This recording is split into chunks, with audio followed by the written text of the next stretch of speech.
Chapter 30. Bad Blood. Courtrooms attract lazy or questionable science in much the same way the hackneyed simile like flies to honey lures ham-fisted writers. Boffins of the lowest stripe gravitate toward the brilliant glow of the courthouse in hopes that its cleansing rays of sunlight, intended to disperse the darkness of ignorance, will somehow absolve them of their sins of scientific mediocrity and the blatant prostitution of their skills.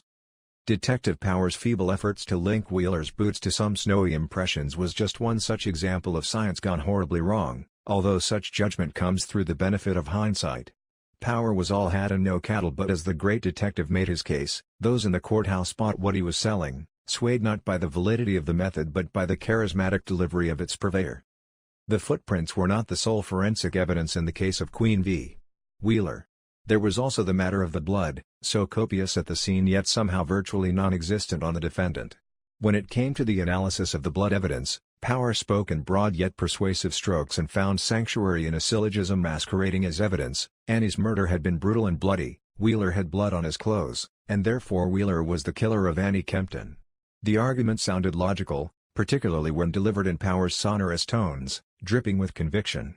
The problem with syllogism is that the argument is only as strong as its weakest assumption, which in this instance was that the only potential source of blood was Annie Kempton. Peter Wheeler had already provided the detective with two reasonable explanations as to why he had blood on his clothes. The first was that the blood was a byproduct of a recent hunting trip. To prove this hypothesis, tests were needed to determine if the blood was human. The alternative explanation was that Peter got some of Annie's blood on him when he found her body. He admitted to having touched her when he placed her father's coat over her face, and it is possible he transferred some of her blood onto his clothes at that time. Unfortunately, there was no test available in 1896 to corroborate this particular scenario. Furthermore, if the blood were human, and specifically Annie's, there was no way to tell when or how it had stained Wheeler's clothing.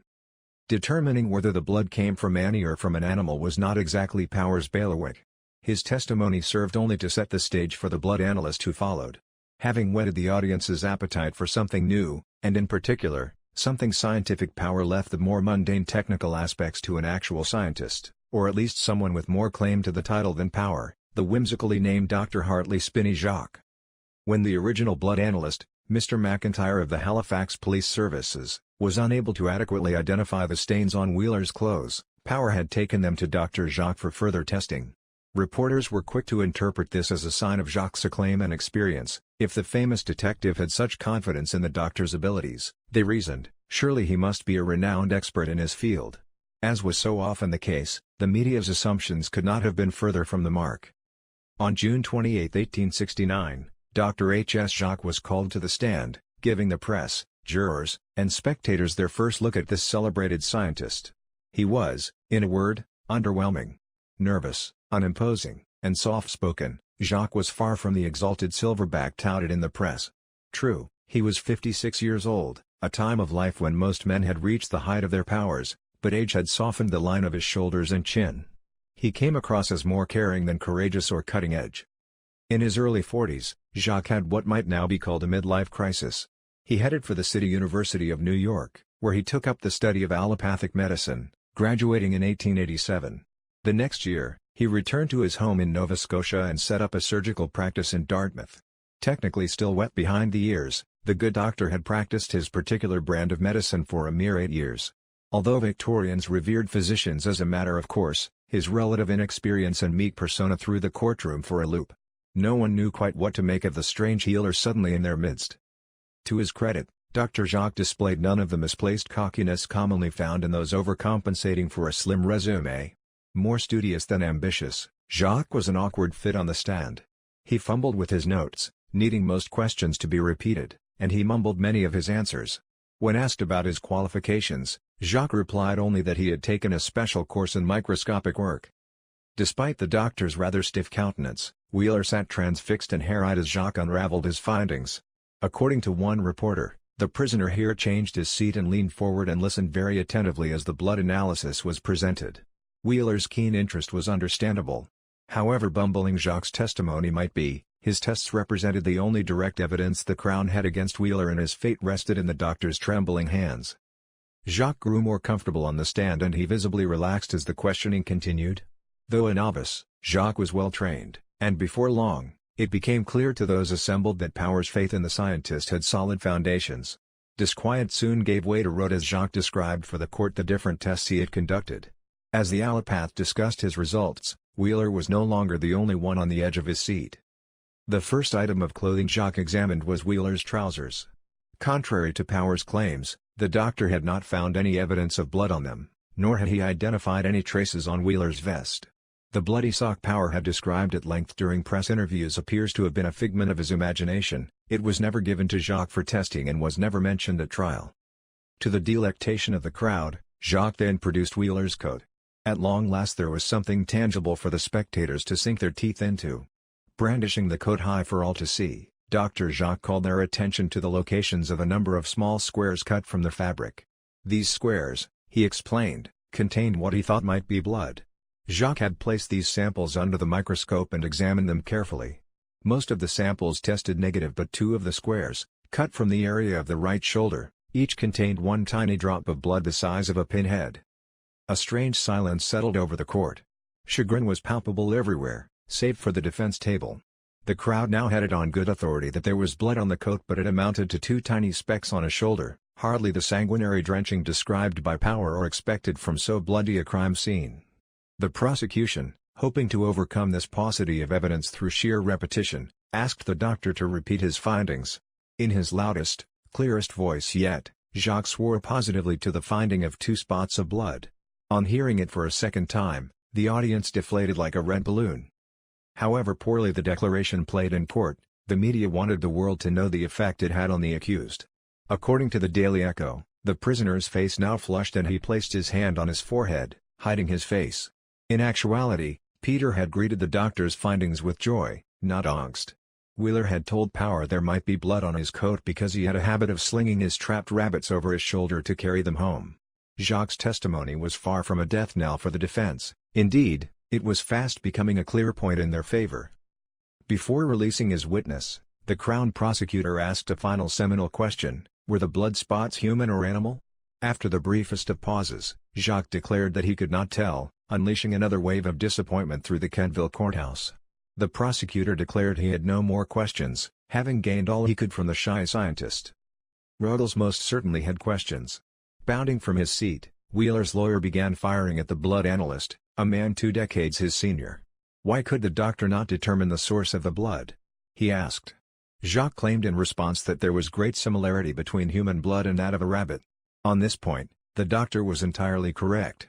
Mammalian blood is morphologically consistent regardless of species. Had the blood been from a bird, such as the quail or partridge Wheeler sometimes hunted, the doctor should have been able to differentiate it from that of a human or rabbit. Avian blood contains nucleated red blood cells, unlike mammalian corpuscles which lack nuclei. With only standard microscopy at his disposal, Jacques had no valid method to correctly identify the source of the blood. Differentiating human from animal blood today requires either a DNA test or an antibody assay, two chemical tests that would not be developed until decades after the trial. Despite being hamstrung by the technology of the era, Dr. Jacques' testimony was accurate, measured, and scientifically valid. Whatever he lacked in courtroom braggadocio, he more than made up for with integrity.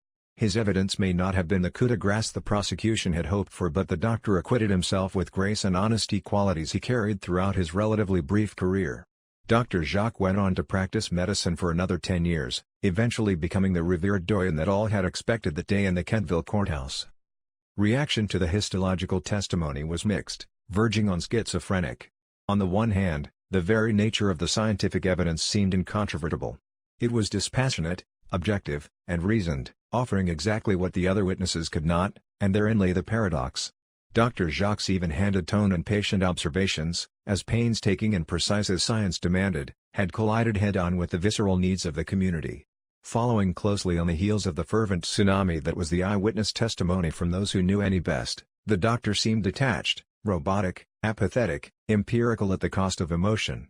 Lost in the cold mantras of science were all discernible traces of any or, at the very least, some vitriol towards Wheeler. The press, always choosing emotion over reason, shared none of the good doctor's integrity. Dry exposition about the limits of science held no interest for the correspondents or for the audience they served.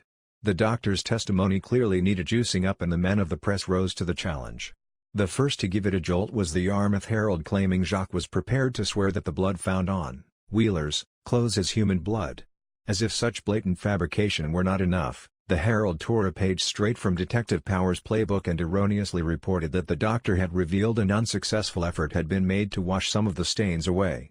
To the contrary, Dr. Jacques was quite adamant he saw no indications Wheeler had tried to erase the traces of his crime. Although the media reports were fallacious, the conflated accounts had two significant and lasting effects. The first was a peculiarly unexpected sociological phenomenon. Thanks to the barrage of media coverage, strange clinical terms, once so foreign, had become common currency. It was no longer strange to hear uneducated bootblacks or longshoremen bandying about terms such as nucleated red blood cells or cytopathology with an ease and familiarity heretofore unthinkable. The second effect had far more serious repercussions.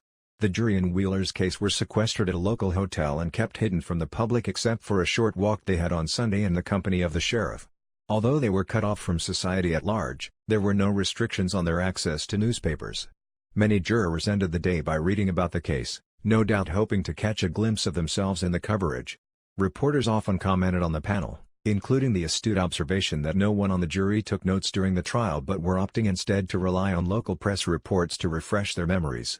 So great was the widely held belief in the accuracy of the press that no one stopped to question whether such a move was in their collective best interests. It was, without question, not in Peter Wheeler's best interest. The public's misplaced faith in the press went hand in hand with their unshakable belief in the power of science. Such certitudes, however, were at odds with the era's primary doctrine, religious conviction. Scientific advancement was a double-edged sword to Victorians on both sides of the pond. Advancement was a double-edged sword to Victorians on both sides of the pond. One well-honed face sliced through religious dogma, dispelling past beliefs that once defined even the most heinous of crimes as evidence of God's mysterious ways. Yet, having dissected away such facile platitudes, the opposing blade lacked sufficient edge to excise a superstitious worldview and replace it with incontrovertible facts. Science was the new religion, and like their ecclesiastical forebears, scientists had the will if not always the way. In the Gilded Age of Enlightenment, practitioners like Dr. Jacques knew so much but comprehended so little.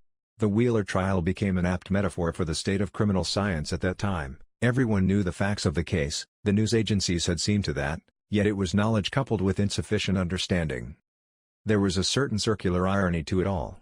The chemists and chemistry seeking the greater truths that lay in forensic evidence were still decades off, arriving far too late to be of any assistance to Wheeler, yet it was cases like Wheeler's that spawned the birth of the forensic sciences.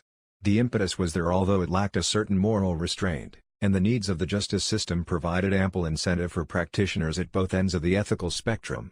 For the scurrilous and self-serving, there was the promise of personal advancement, solved cases, and high expert witness fees. For the scrupulous, there was the thrill of the hunt and the ever-present possibility of discovery. The epoch of forensic enlightenment would come, held aloft by the pseudo-science of Power and his ilk but mercifully tempered by the rational methodologies of Dr. Jacques and his peers.